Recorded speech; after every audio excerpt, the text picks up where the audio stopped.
Hola a todos. Hoy les hablaremos sobre una bacteria que es muy frecuente entre las consultas médicas.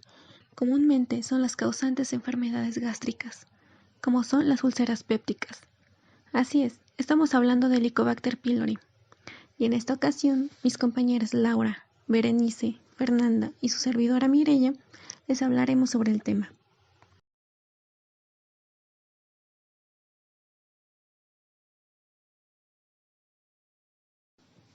Primero, tenemos que conocer cómo es la bacteria, o sea, su morfología. Viene de la familia Helicobacteraceae. En cuanto a su género, en un inicio fue incluido en el género Campylobacter, después fue sacada debido a que tenían múltiples diferencias tanto morfológicas como bioquímicas y genéticas. Ahora se sabe que entra dentro del género Helicobacter. También destaca su forma helicoidal o espirilo, como una espiral, que facilita su movilidad en la viscosidad del moco gástrico. También ayuda a que tiene 2 a 6 flagelos. Cada flagelo está compuesto por 2 flagelinas, flagelina A y flagelina B. En cuanto a su tamaño, mide de 2.5 a 4 micras de longitud y de 0.5 a 1 micra de ancho.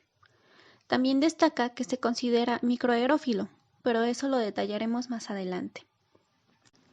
También entra dentro del grupo gram negativo, y como recordaremos, estas destacan por su coloración rojiza debido a que no captan el color violeta de la tinción. Esto mucho tiene que ver la estructura de su pared, que contiene 2 membranas, la membrana citoplasmática y la membrana externa, separadas por un espacio periplásmico, incluyendo múltiples polisacáridos, peptidoglicanos y fosfolípidos. Y hablando un poco más de su género, dentro del género Helicobacter se encuentran 24 especies distintas.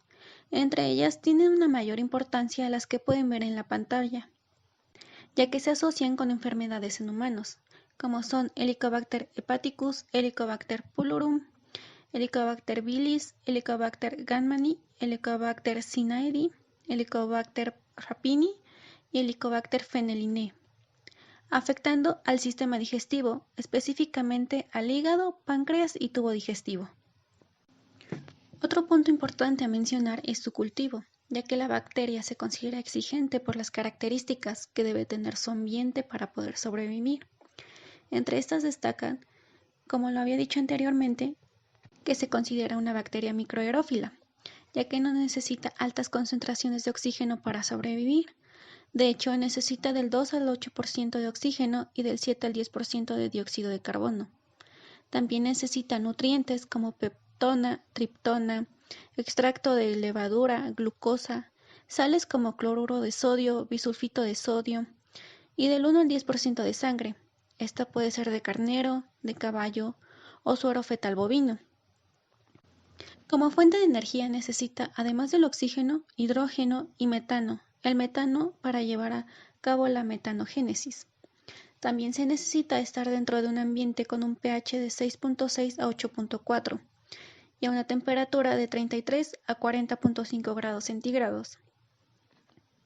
En cuanto a su incubación, es de crecimiento lento, por lo que necesita mínimo 6 días de incubación para que se logren identificar colonias pequeñas, transparentes y muy similares a las colonias de Campylobacter. Se identifican mediante la tinción de las colonias y la prueba de ureasa. Esta prueba es definitiva ya que no existe otro aislamiento bacteriano de la mucosa gástrica, similar al Helicobacter pylori, que produzca ureasa. Pero de esta enzima se hablará más a detalle más adelante. ¿Por qué es importante conocer a esta bacteria? Principalmente porque infecta a más de la mitad de la población a nivel mundial. Por lo tanto, es una enfermedad de distribución mundial. De los infectados, del 10 al 15% desarrollará úlcera péptica y hasta un 3% presentará cáncer gástrico. Se ha llegado a clasificar a la infección por esta bacteria como un indicador de pobreza, ya que principalmente prevalece en países en vías de desarrollo que no tienen condiciones óptimas en sanidad. En los países en vías de desarrollo la prevalencia es muy alta. En infantes esta infección oscila entre el 70 y 80%, mientras que en los países desarrollados con condiciones sanitarias óptimas la prevalencia en su población infantil es de solo 0.5 a 1% para menores de 10 años Y claro, México no se queda atrás. En los últimos años ha habido una disminución de la prevalencia por Helicobacter pylori. Sin embargo, esto va a depender de las regiones geográficas de nuestro país. En adultos mayores a 21 años tienen una prevalencia de 70% y en niños de 5 a 10 años existe una prevalencia de 43%. La proporción de la población que puede infectarse, es decir, la población susceptible, es del 85.9%. Los factores de riesgo indudables son socioeconómicos y de bajo nivel de sanidad. Se agregan otros bien estudiados y siempre se mencionan promiscuidad, hacinamiento, situaciones de nacimientos en viviendas, niveles de escolaridad y sobre todo dificultad o nulo acceso a agua potable. Se ha demostrado que es una infección de distribución mundial. Se acepta actualmente que la transmisión de la bacteria se ocurre de persona a persona, que es entre familiares, de madre a hijo, por vías oral-oral, oral-fecal, oral y aguas contaminadas, y oral y alimentos contaminados. Ahora bien, la colonización persistente del epitelio gástrico en la bacteria Helicobacter pylori constituye un importante factor de riesgo en la aparición de varias enfermedades gastroduodenales. Por ello, este patógeno fue clasificado como carcinógeno tipo 1 para el hombre, es decir, un carcinógeno definitivo. Esto fue por la Agencia de Investigaciones del Cáncer en 1994. Ahora veremos la patogenia en la infección por Helicobacter pylori. Y bueno, la bacteria H. pylori va a ingresar por la boca, va a descender al tubo digestivo y a través de sus flagelos se va a transportar hasta la superficie de la capa de la mucosa, la cual va a recubrir las células epiteliales de la mucosa gástrica del fundus y antrogástrico. Asimismo, la bacteria H. pylori posee adhesinas, las cuales van a favorecer su adherencia a las células foveolares superficiales y la colonización se va a facilitar por la inhibición de la producción de ácido clorhídrico y la neutralización de este por el amonio producido por la acción de la ureasa bacteriana. También la bacteria H. pylori posee fosfolipasas que hidrolizan las membranas celulares, lo cual conlleva a la liberación de lisolecitinas, las cuales constituyen un factor ulcerogénico.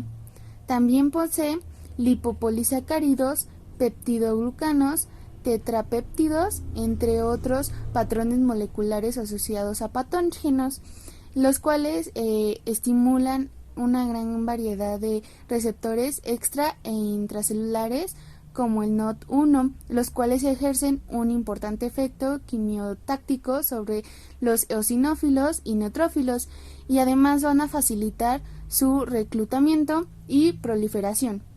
Además, estas células al activarse van a provocar la liberación de citoquinas, lo cual va a desencadenar una respuesta inflamatoria amplificante y pues va a lesionar aún más la mucosa mediante la liberación de mediadores inflamatorios.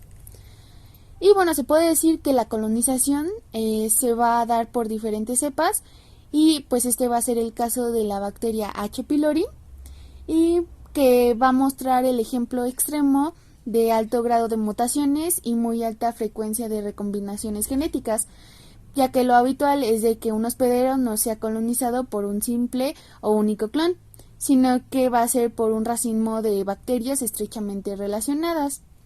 Esto va a afectar las señales del hospedero y su biología, y como consecuencia, pues las señales del hospedero se muestran desde un aumento de nutrientes a través de los efectores inmunes hasta cambios en el ambiente microscópico gástrico y que son selectivamente diferenciados para genes específicos de la bacteria H. pylori.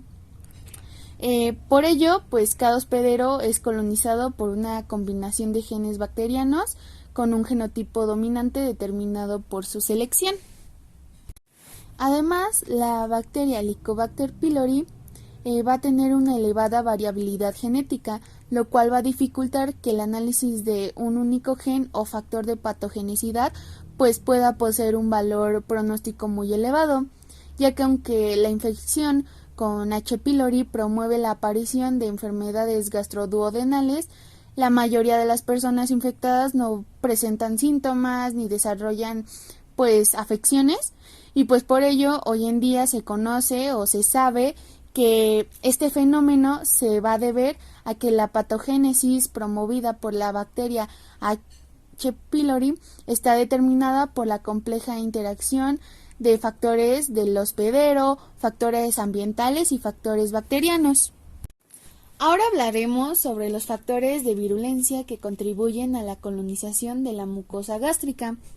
Y bueno, estos factores pueden causar daño a las células epiteliales directamente o estimular la producción de citocinas proinflamatorias. Así se produce un proceso de inflamación que también puede ocasionar pues lesiones al tejido gástrico. Y pues este hecho depende a su vez de la predisposición genética del hospedero para dar esta respuesta inmune, así como de las condiciones ambientales en las que se desarrolla el paciente infectado. Y bueno, aquí les puse una tabla en las cuales pues se enlistan los principales factores de virulencia que contribuyen al proceso de colonización de la bacteria pylori. Y pues ahorita vamos a hablar sobre algunos aspectos relevantes de cada uno de ellos. Entonces encontraremos a la ureasa, la cual hidroliza la urea en amonio y gas carbónico, proporcionando un pH neutro alrededor del microorganismo y va a permitir evadir las propiedades bactericidas del ácido clorhídrico.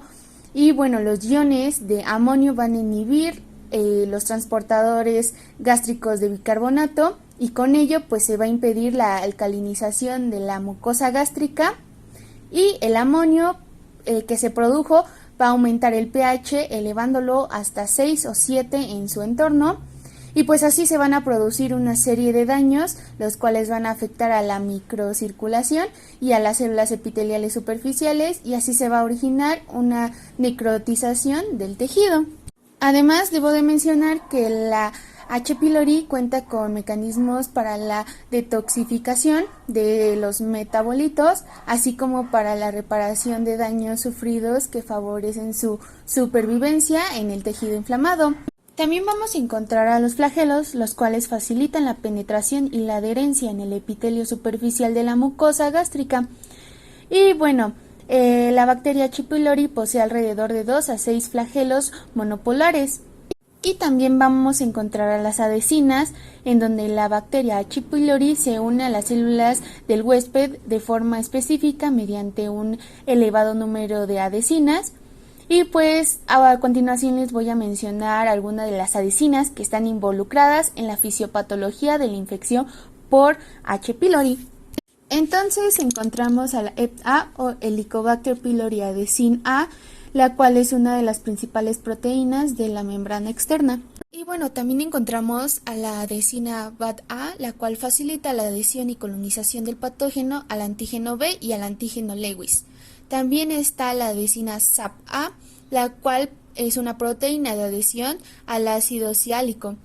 Y por último encontramos a la adhesina OIP-A, la cual es una proteína inflamatoria externa y va a dar la producción de interleucina 8 y otras citoquinas proinflamatorias. Y bueno, también existen otro grupo de factores de virulencia. Estos se asocian al daño de la mucosa gástrica y son de gran importancia en la investigación. Los genes de la isla de patogenicidad CAP-AK o citotoxina asociada al gen de antígeno A solo se expresan en respuesta a señales ambientales, como el nivel de oxígeno, la osmolaridad, la fase de crecimiento bacteriano, el pH, presencia o no de ácidos grasos volátiles de cadena corta, entre otras. Esta citotoxina se considera el primer factor de virulencia del Helicobacter pylori, ya que la célula genera alteraciones en la traducción de señales que conducen a cambios proliferativos e inflamatorios asociados con el desarrollo de la úlcera y el cáncer. Aunque no todas las cepas de Helicobacter pylori presentan este factor de virulencia, tampoco presentan el mismo tamaño, por lo que de esta variación puede influir parte de la patogenicidad de ellas. A su vez, la citotoxina de vacuolización A o VAC-A induce la formación de vacuolas dentro de la célula, también impide la fagocitosis, altera la presentación antigénica y promueve la apoptosis de la célula epitelial. por lo que es muy importante. Además, por su función, está asociada al desarrollo de úlcera y adenocarcinoma gástrico. Y distinto al gen anterior, esta sí se encuentra en todas las cepas de Helicobacter pylori. Y el modo en el que actúa esta proteína es ensamblándose en la bicapa lipídica celular del hospedador, formando un canal selectivo de aniones, produciendo un gradiente de pH que atrae sustancias alcalinas al interior, haciendo que se capte agua por ósmosis, lo cual origina una vacuolización alrededor del núcleo y más tarde el estallido y muerte celular. Aunque la muerte celular se puede influir de manera independiente en la vacuolización. La presencia de VAC-A puede influir también en la expresión del factor de crecimiento vascular endotelial. Induce y provoca el desarrollo de procesos tumorigénicos. Además, la VAC-A amplifica la respuesta inflamatoria de la mucosa gástrica, aumentando la expresión de ciclooxigenasa 2 en las células T, neutrófilos y macrófagos, que a su vez pueden activar la producción del factor de crecimiento vascular endotelial y provocar el desarrollo de procesos tumorigénicos. Otro factor de virulencia es el ICA, el cual posee dos variantes, el ICA1 e ICA2. La variante ICA1 está asociada con el desarrollo de la úlcera péptica, mientras que la variante ICA2 todavía no tiene una función asociada. Y por último está la DUP-A. Esta promueve la formación de úlcera duodenal. Ahora veremos los puntos importantes para identificar la infección por Helicobacter pylori. En cuanto a sus manifestaciones clínicas, la mayoría de personas con esta infección nunca presentará signos ni síntomas. Cuando se manifiestan los signos y síntomas de la infección por Helicobacter pylori, estos comprenden los siguientes: dolor urente en la parte superior del abdomen principalmente, dolor abdominal más agudo que aumenta cuando el estómago se encuentra vacío, náuseas, pérdida de peso y pérdida de apetito. La Helicobacter pylori se encuentra en casi todos los pacientes con inflamación gástrica, úlcera duodenal y úlcera gástrica también. Ahora se sabe que la infección por Helicobacter pylori puede estar implicada en las úlceras duodenales y las úlceras gástricas. Es por eso que hablaremos también sobre la clínica de estas. En la mayoría de los casos, los procesos ulcerosos tienen una clínica que les es particular, con periodos de epigastralgia, ardor, dispepsia, entre otros. Pero en circunstancias, la enfermedad debuta con su complicación más frecuente, que es la hemorragia digestiva. En cuanto a la úlcera duodenal, tenemos que es la más frecuente. Va a predominar en los varones y se observa entre los 35 y 55 años de edad. En cuanto a los síntomas de esta úlcera, presenta dolor epigástrico precedido por ardor o acidez, tiene periodicidad y ritmo, con la característica de que aparece el dolor por la madrugada y calma con la ingestión de alimentos o soluciones alcalinas. Reaparece al mediodía antes de la comida, denominándose hambre dolorosa o dolor a 3 tiempos, que es vómitos y náuseas, hematemesis o melena, que en realidad la hemorragia digestiva es más una complicación. En cuanto a la úlcera gástrica, es menos frecuente que la úlcera duodenal. Es más frecuente en el sexo masculino, aparece entre los 35 y los 64 años de edad. Y en cuanto a sus síntomas, presentan dolor epigástrico que tiene periodicidad y horario, es el llamado dolor a 4 tiempos, aparece después de la comida, suele ceder espontáneamente antes de una nueva ingestión de alimentos, hay pirosis, vómitos pituitosos o alimentarios. La hemorragia digestiva alta se puede presentar con hematemesis, hematoquesia, melena, hipotensión arterial.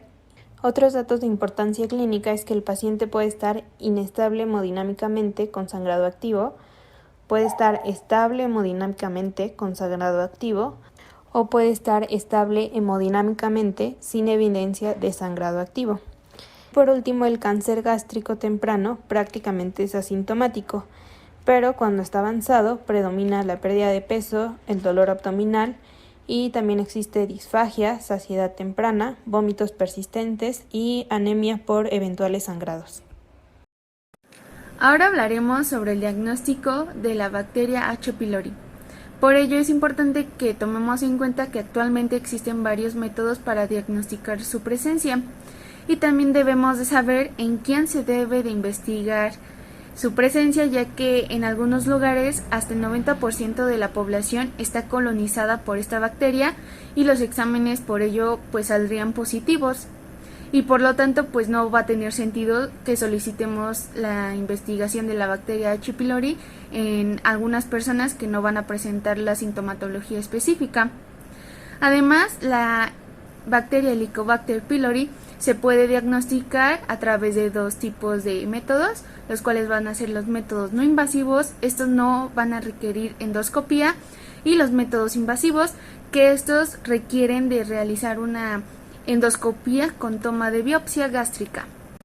Y bueno, dentro de los métodos invasivos vamos a encontrar la prueba rápida de ureasa o PRU, que pues esta prueba va a ser indirecta de la presencia de la bacteria H. pylori en la mucosa gástrica, ya que solo va a detectar la infección activa, y la prueba va a requerir una biopsia gástrica, la cual se va a añadir en un dispositivo donde la muestra se va a unir a urea y luego se va a detectar los productos de la hidrólisis de urea, amonio o dióxido de carbono, dada la presencia de la enzima ureasa en la bacteria.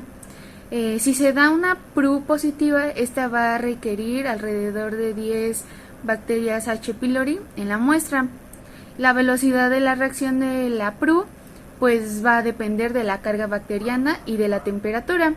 También existen falsos negativos, y pues en este contexto va a ser por el uso de inhibidores de bombas de protones. También puede ser por bismuto o por antibióticos, o ya sea por la presencia de metaplasia intestinal. También existen los falsos positivos, pero estos son raros y solo ocurren cuando hay la presencia de otros microorganismos productores de ureasa. Bueno, dentro de los métodos invasivos también vamos a encontrar a la histología, donde se van a tomar muestras de biopsia gástrica, las cuales serán evaluadas por un patólogo. También existen diferentes tinciones para la búsqueda de H. pylori, dentro de las cuales pues vamos a encontrar hematoxilina y eosina, genta, Gartin Starry de plata y Yemsa. Las ventajas de la histología pues van a ser que nos van a informar sobre la presencia de la bacteria H. pylori, y también permite evaluar sobre el grado de inflamación, pero la sensibilidad puede disminuir en pacientes que usan inhibidores de bomba de protones, y también se debe de tener precaución en los pacientes que pueden usar anticoagulantes o que tienen alguna patología crónica, ya que esto puede aumentar el riesgo de sangrado posbiopsia. Como ya les comentaron, la bacteria H. pylori puede ser cultivada desde biopsias gástricas y va a requerir de un ambiente microaerofílico y un medio complejo. También su aislamiento va a ser variable, ya que se va a recuperar entre el 50 al 70%, y nos va a permitir estudiar la susceptibilidad antibiótica, y esto va a facilitar guiar el tratamiento hacia nuestro paciente. Y bueno, también podemos encontrar pruebas moleculares, y pues la más utilizada va a ser la reacción en cadena de la polimerasa o PCR, la cual pues va a permitir la detección de la bacteria, y también pues va a permitir evaluar los genes patógenos y específicos para la resistencia a antimicrobianos. Y pues una de sus ventajas es de que se puede extraer la muestra de la biopsia que se utilizó en la PRU, y pues su uso se podría considerar en pacientes que acuden a endoscopía digestiva alta bajo condiciones supresoras, como uso de inhibidores de bombas de protones o uso reciente de antibióticos. Hablaremos sobre los métodos no invasivos, en el cual encontramos la serología, y la serología por H. pylori va a mostrar la exposición al microorganismo. Tiene sensibilidad y especificidad variable según el kit serológico usado, pero va a tener una limitación, la cual va a ser que no va a detectar la infección activa, y su uso va a ser de mayor utilidad en estudios poblacionales de prevalencia de infección por H. pylori. Otro método va a ser la prueba de aire expirado, en donde si la H. pylori está presente, la enzima ureasa de la bacteria va a liberar dióxido de carbono marcado con el isótopo, y esto va a ser medido y comparado con un valor basal, y la sensibilidad y especificidad en general va a ser mayor del 90%. Y antes de este procedimiento se debe de suspender los inhibidores de bombas de protones por 2 semanas previo a este examen, dado que disminuye la sensibilidad y se usa pre o post tratamiento. Asimismo, otro método va a ser el antígeno de deposiciones H. pylori, y bueno, su uso van a existir pruebas que usan inmunoensayos enzimáticos y otros inmunocromatográficos. Estos van a ser fácil de implementar y se puede usar pre o post tratamiento.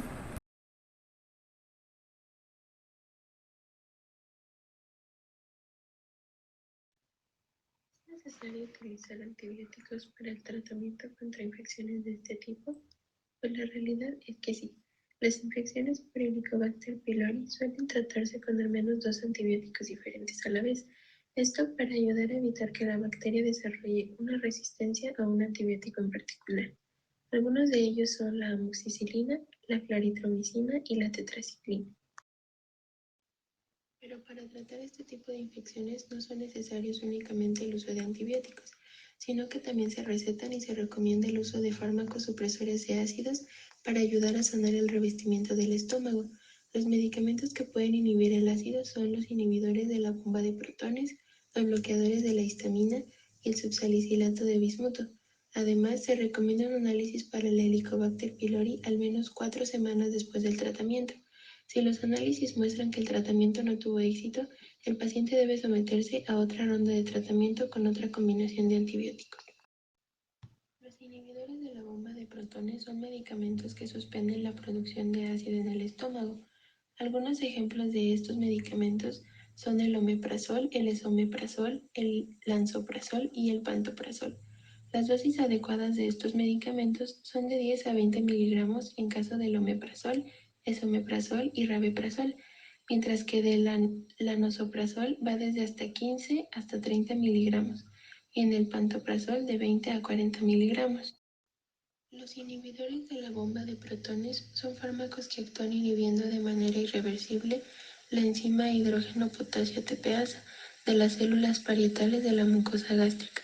Estos disminuyen, por lo tanto, la secreción ácida al actuar en el último eslabón fisiológico del proceso. Aunque la semivida en plasma es corta, de 1 a 2 horas, su efecto es más prolongado debido a que la inhibición irreversible requiere la síntesis de nuevas bombas de protones para poder reanudar la secreción ácida. La máxima supresión ácida se alcanza en promedio a los 3 días de tratamiento.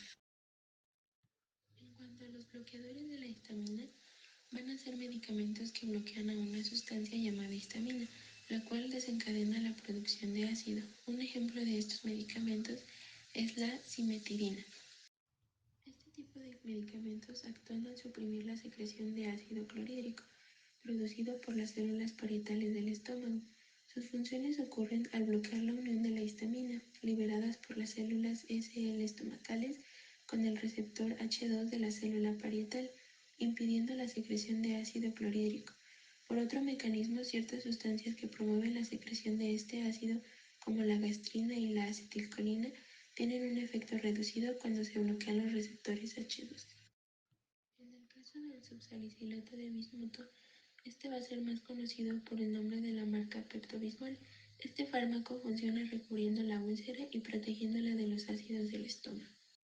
Es importante saber que este medicamento actúa a través de varios mecanismos. El subsalicilato de bismuto posee una actividad antimicrobiana directa contra una variedad de organismos patógenos entéricos y aparentemente afecta funciones celulares bacterianas vitales, aún a concentraciones subinhibidoras. También tiene propiedades absorbentes que le permiten unirse a varios secretágogos, incluyendo toxinas bacterianas y ácidos biliares.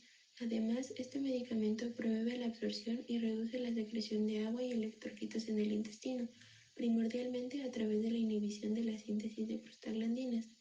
El salicilato que se produce inhibe la síntesis de prostaglandina responsable de la inflamación e hipermotilidad intestinal.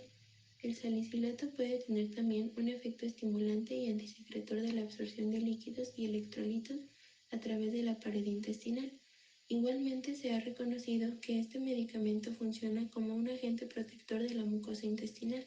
Se ha comprobado por medio de endoscopía la capacidad que tiene para poder cubrir y proteger del ácido estomacal a la mucosa gástrica. El subsalicilato de bismuto contribuye a la erradicación de Helicobacter pylori del medio estomacal. El objetivo del tratamiento es la erradicación del Helicobacter pylori. Para ello se utiliza tratamiento con combinación de antibióticos e inhibidores de la bomba de protones, también llamados IBP. El tratamiento estándar es la triple terapia que utiliza IBP, amoxicilina y claritromicina, con una duración de 7 a 14 días. También se puede utilizar en casos seleccionados la cuádruple terapia, que es donde se utiliza IBP, bismuto, tetraciclina y metronidazol. La erradicación del Helicobacter pylori disminuye el riesgo de desarrollar cáncer, especialmente en pacientes que no han desarrollado lesiones premalignas. Hoy en día no está muy claro cómo es que puede prevenirse la infección por esta bacteria. Por esto mismo, las medidas preventivas hasta ahora empleadas se enfocan en eliminar al Helicobacter pylori en las personas infectadas. Una medida de prevención es la erradicación de la bacteria de todas las personas colonizadas por esta. Esta medida puede ser una alternativa viable, especialmente para aquellos países con una baja prevalencia de Helicobacter pylori en su población. Para prevenir infecciones por esta bacteria, se deben seguir medidas como lo son lavarse las manos después de usar el baño y antes de comer, además de comer alimentos preparados adecuadamente, es decir, con mucha higiene, además de beber agua de fuentes limpias y seguras.